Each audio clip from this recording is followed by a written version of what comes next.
This week I hit two writing milestones. I hit 10K and 15K for a total of 16,758 words in my document, and I thought it would be fun to show you all how I rewarded myself. For 15K, I designed 3 book covers, and for 10K, I took something from my story and brought it to life. So I made this love potion from my story.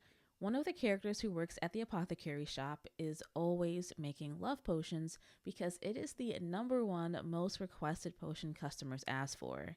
This was fun and super simple to make. I love how when you shake it or activate it, as I'm going to start calling it in my book, it turns from a translucent red color into a more shimmery golden color. It's hard to capture on camera, but in person it looks even more golden. After I made this, I realized I can use this real life prop to better describe what the potion looks like in the book. So I think I might create some more items from my story so I can describe them as I write, because description is something I really struggle with. Okay, now for these book covers. Of course, I started in Pinterest for inspiration, then took my favorite covers and put them in Canva for reference. One thing I'm noticing with a lot of these covers is symmetry. So for example, with A Demon's Guide to Wooing a Witch, even though the elements are not the exact same on either side, it still feels very symmetrical with the text right in the center and then these swirls and smaller images on either side. Where the Dead Brides Gather is extremely symmetrical as well, and so is Cursed by the Black Heart. Even classic Gothic Stories is symmetrical with this forest as the background and the house right in the middle. This first book cover takes inspiration from those symmetrical covers I just showed. I also noticed that they were all on the darker side, so I wanted a darkish red background for mine. I also like how some of them have a border, so I wanted to add one to mine as well because I think it looks really cool. Other elements I'm going to include are 2 of my characters, a dagger, and a love potion. I was trying to add in elements that I thought described the book, and my main character always carries a dagger. I also like the idea of this love potion necklace since the story is kind of about love, and I thought it would be cool to make it look like it's hanging from one of the letters just to add a more dynamic look to the cover.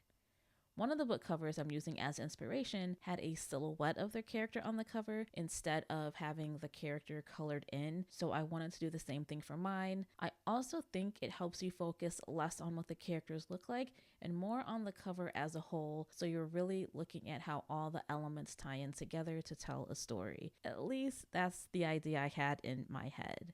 I also didn't like how everything in the middle was white, so I added in some black just to make things more visually interesting. And oh my gosh, this cover took me the longest, and I didn't even like how it turned out in the end, but I'm still really happy that I took the time to try out something that I've never done before and really try to get a better idea and understanding of what I do think will be important to have on the cover of my book.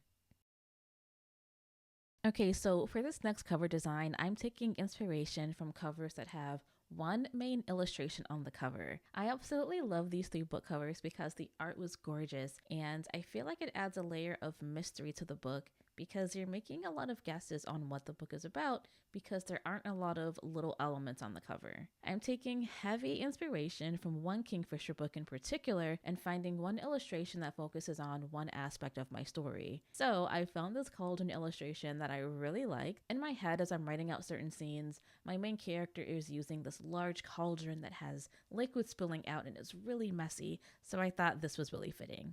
I also really like the little tagline on the Kingfisher cover and had to add one to mine. Overall, this was an extremely quick cover to make, and I like it better than the first one. Of course, if I were to actually make a similar cover to this for my book, I would either do my own drawing or hire someone to do it because I don't want an image that anyone could use to be the main art on my cover. But this was just a really fun cover to design using someone else's illustration. And for book 3, I am going to use my own illustration. I'll be taking more inspiration from Kingfisher and using the second cover I have by them for this final design. The main difference between this one and the last one is that my author name is at the top and I removed that tagline.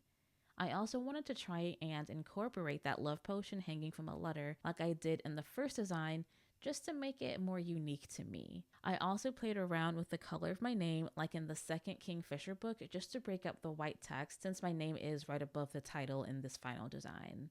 I also like that I was able to add in my own art, so this last design actually feels like something I could use as my actual book cover. However, there's still an issue, and it's that the art itself doesn't scream that this is a book about a witch or a potion gone wrong, and there's barely a hint at the love story that occurs. I'd be happy if this character at least had a witch's hat or her clothing or makeup indicated in some way that this was a supernatural book without giving away a lot of details, but it doesn't do that. Despite those issues, overall, I am happy with this cover. I really like the idea of having just one main illustration on the cover and having mostly blank space around it. Here is a final look at all three of my covers. I had so much fun making these, and I can't wait to have an official cover one day. If anything, designing these covers really got me motivated to get this book closer to being done, so I can justify spending either time or money to have an amazing cover to show you all. If you liked any of these designs, I would love to know which one was your favorite in the comments below. And as always, thanks for watching.